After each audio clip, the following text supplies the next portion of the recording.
everyone, I'm Jingjing. I'm the horticulture educator from Cornell Cooperative Extension of Chemung County. To grow fresh vegetables, herbs, and fruits, you really don't need a lot of space. You even don't need a garden bed. Today, I'm at my friend Sue's garden.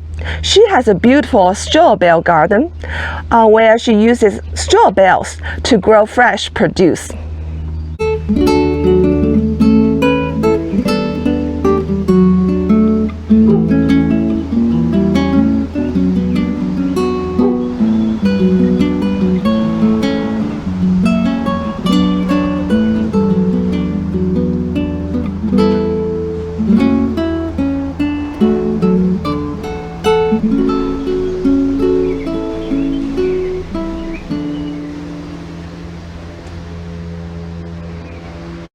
A straw bale garden bed starts with a bale of straw. The bale is first conditioned, and then vegetable plants are planted and grown inside the bale. A large variety of crops can be grown in bales, including tomatoes, peppers, strawberries, beans, peas, and herbs. Bales are placed on the ground with no need to dig in the soil. The bales create a raised bed, making it easy to care for garden plants and harvest.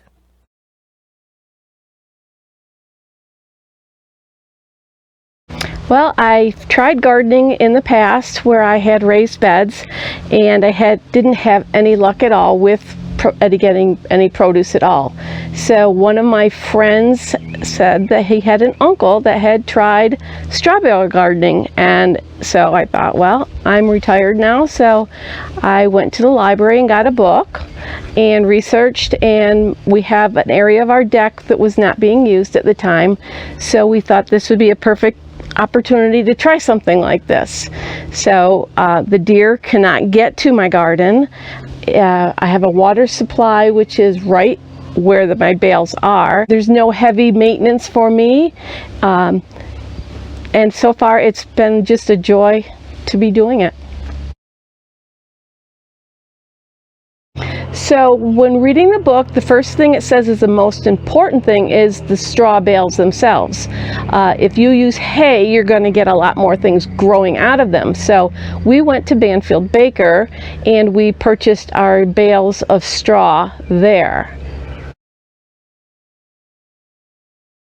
This year the cost of the bales of straw were approximately $10, I would say, but they're very large. So in my entire garden we purchased, I believe, 12 bales. So before you can begin planting your garden, you have to condition your bales.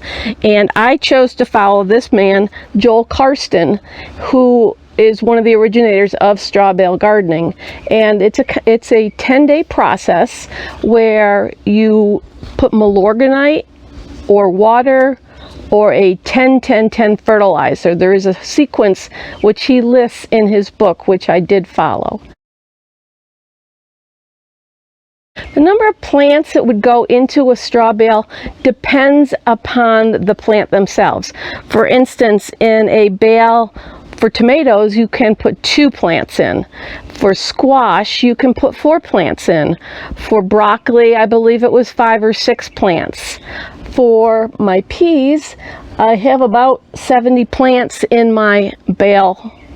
And for green beans, I have about 50. So every plant has a different amount or number that you can put into the straw bale themselves. After the plants have been planted and have established themselves, approximately once a month I do fertilize. And you can either fertilize with your milorganite or your 10-10-10 or your Miracle Grow liquid fertilizer, which you would mix up with water. Because my bales sit on my deck and there is nothing underneath them, I choose to water every day, and I water close to where the plant is in the straw.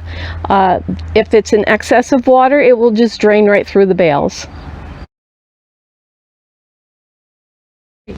If you were to divide a bale of straw, which I tried with my lettuce this year, you can, as long as you keep the straw in an upward position so that the drainage is going through a straw. That would be the only condition you would have to be careful of. So most of my plants I try to isolate from each other because they do tend to grow large and can be overbearing for something that's smaller underneath it. So for my tomatoes here, I just use the cages.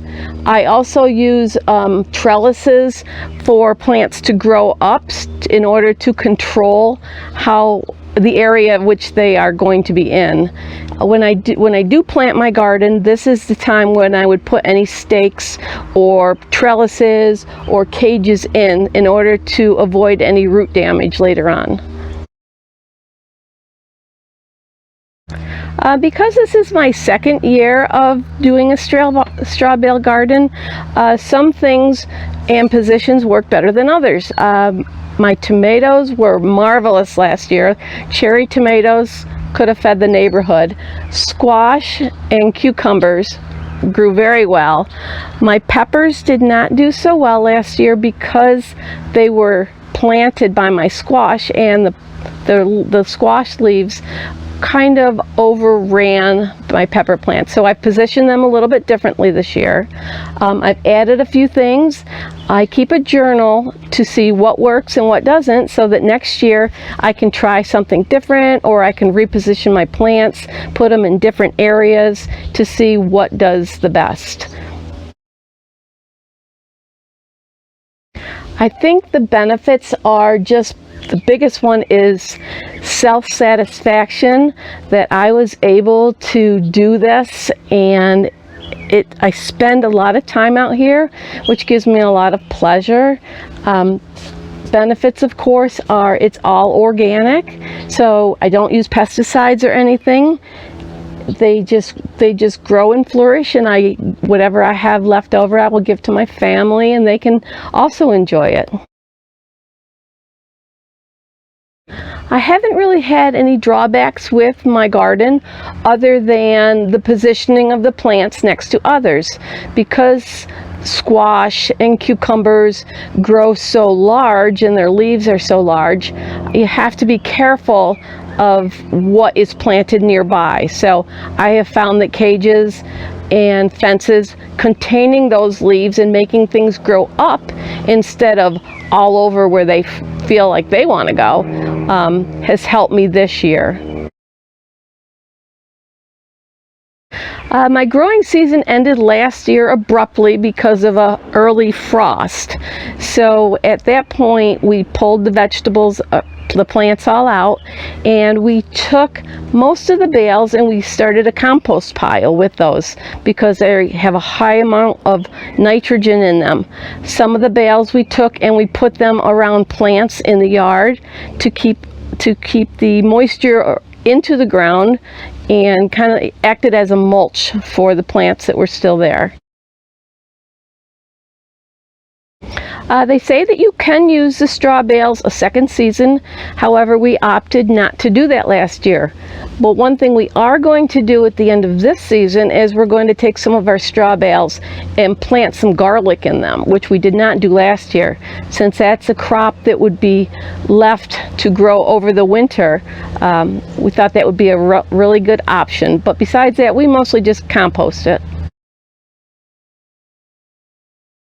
So if you're not going to be using them for a second season, probably the best thing would be to start making a compost pile, and as it does compost down, next year you could use that as in your flower beds or along with your dirt, or you can just put it around your plants to help them through the winter.